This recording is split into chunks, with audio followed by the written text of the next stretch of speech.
Hi, fifth graders. I hope you're doing well. Today we're going to read and write poems about animals. And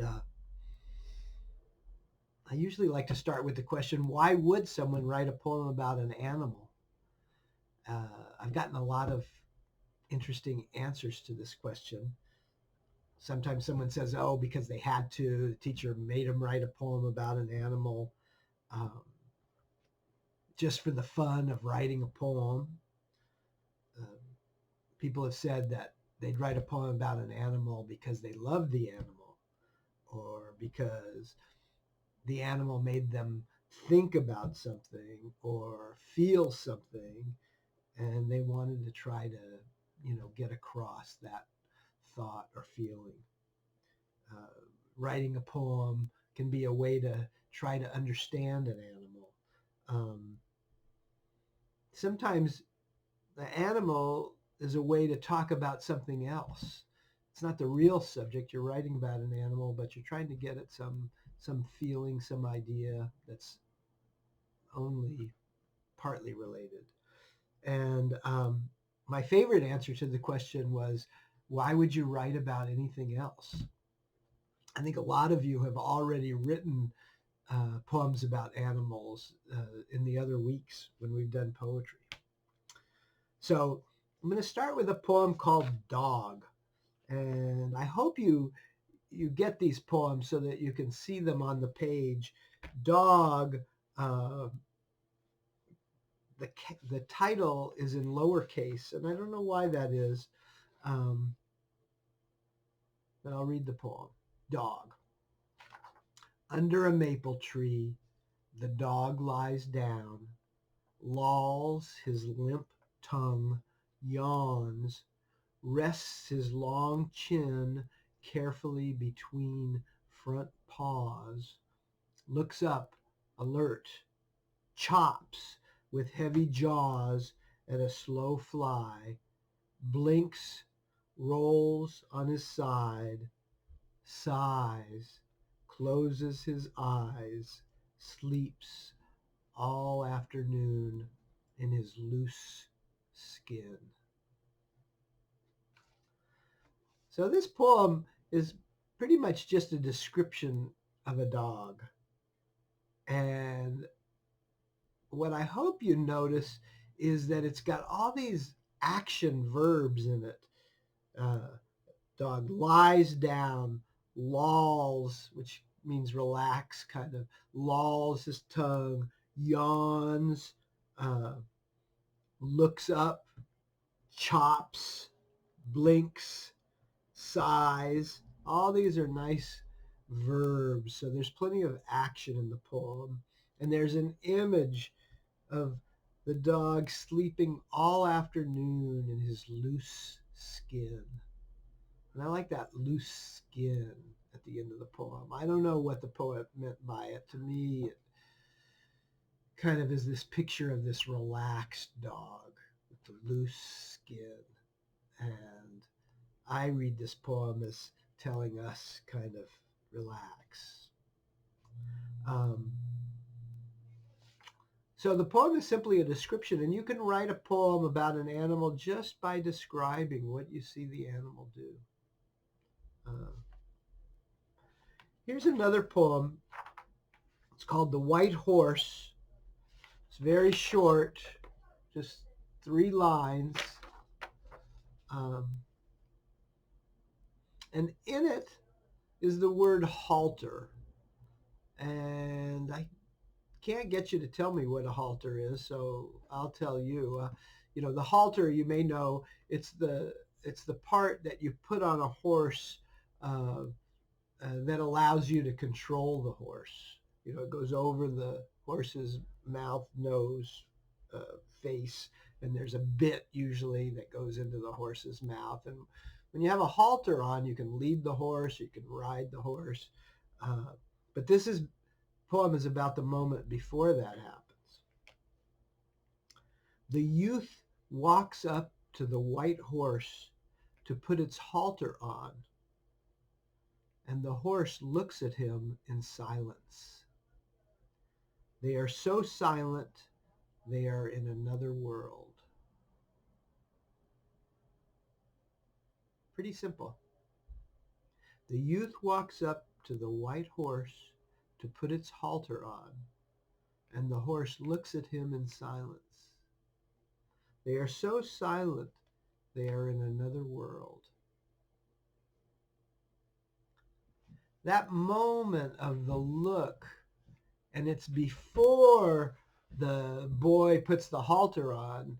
After the halter is on, it's like the boy's in charge and the horse has to do what the boy wants. But in that moment before the halter goes on, they're just equals looking at each other. And if you've ever had that experience with kind of any animal, every once in a while I see deer in my neighborhood and they'll look at you and they'll just be looking right at you and you're looking at them, and it's a shared something uh, that the poet is trying to get at here. And that's a good thing to put into a poem, a moment of connection with an animal. So this next poem is called The Wren. A wren is a little small bird, and I'll hold up the poem. You can There's a couple of things to notice, even backwards, if it shows up backwards. Um, uh, there's no capital letters in this poem. There's no punctuation. I guess capital I, but none of the words are capitalized other than I. It's got two stanzas, and because there's no punctuation, you kind of have to figure out how to read it as you're reading. Where does the poet want you to stop and start? Um, the wren. He was small, not ready yet, frantic, under the hedge. I caught him, took him home. My father wasn't sure. Wild birds, he said. We've tried so many times. But he ate what we made for him, and in 3 days could fly around the living room. It's time, my father said. You have to let him go. Outside, he sat on my shoulder. I shook him off. He flew to a branch of the maple, perched there, silent, his little eyes. I was a child. I called him. Back he came, stood for a moment on my finger, then gone. I felt the spring of his legs all day.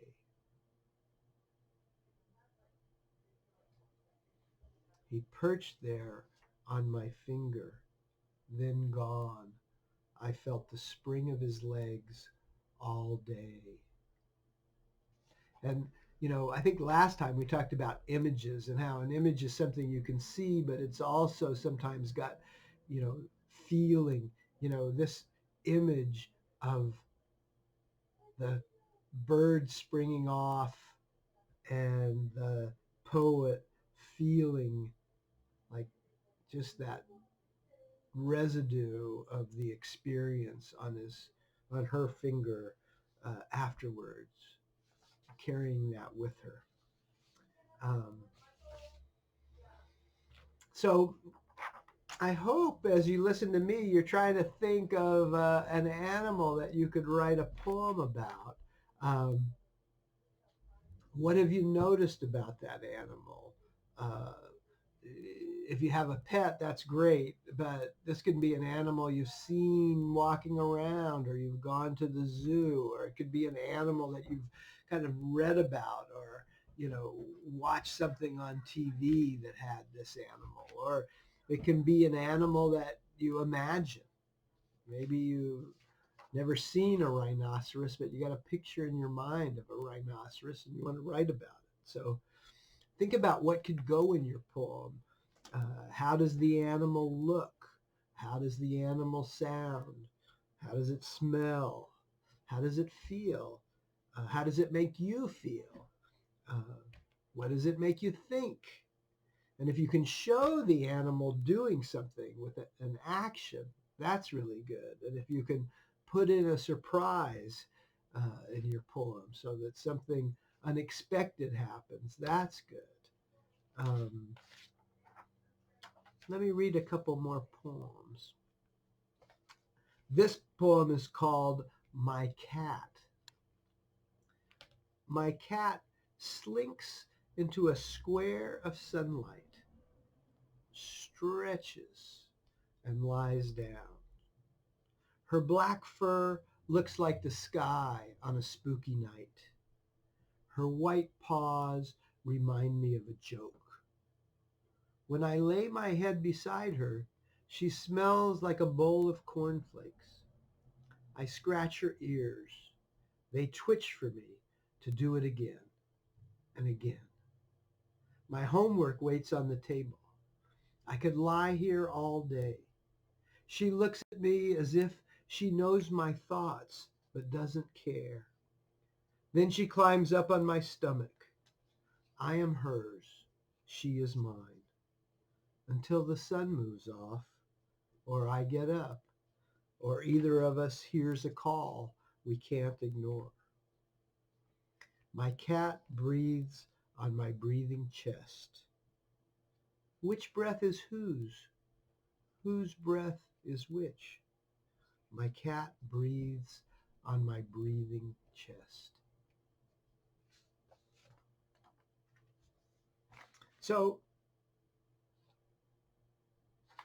in poems, a lot of times the writer is trying to help you feel what he or she felt just by presenting, what they saw, what they heard, what they smelled. They try to give you the experience that makes you imagine yourself in that situation. If you've ever had a cat kind of purring on your chest, and it's kind of hard to separate, what's you and what's them. Um, Getting your reader to have an experience along with you. What do you need to tell them? How do you put into words how something feels? So one more poem. This is by a poet I particularly like. His last name is Rilke. And the poem is called The Panther. And it's important to know that the poem was written more than 100 years ago, and at a time when zoos tended to be small and even large animals were kept in small cages. And so this panther is in kind of a small cage that has bars.